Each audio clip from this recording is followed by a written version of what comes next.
এত বড় একটা অনুষ্ঠান করেছে, আমাদেরকে আমি আন্তরিকভাবে ধন্যবাদ ও কৃতজ্ঞতা জানাই। এবং আমি আসার পরে দুইটা হুজুরে তকরির করেছেন, আমার অত্যন্ত ভালো লেগেছে। এবং যে তকরিরগুলি করেছেন, বয়ান করেছেন, সব কিছু কিন্তু আপনারা যদি ওদের কথা ধারণ করেন তাহলে আমাদের সমাজ অনেক সুন্দর হবে।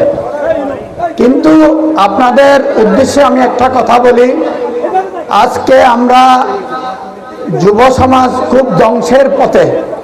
আমরা মাদকদ্রব্য এবং বিভিন্ন সমাজের অপকর্ম লিপ্ত। হুজুররা বলছে, আমিও বলছি, আপনারা যারা গাইডিয়ান আছেন তারা আপনাদের ছেলেপেলের প্রতি আন্তরিক থাকবেন। কয়টার দিকে বাড়িতে আসে, রাত্রে কেন ঘোরাঘুরি করে, এগুলো আপনারা একটু তদন্ত করবেন।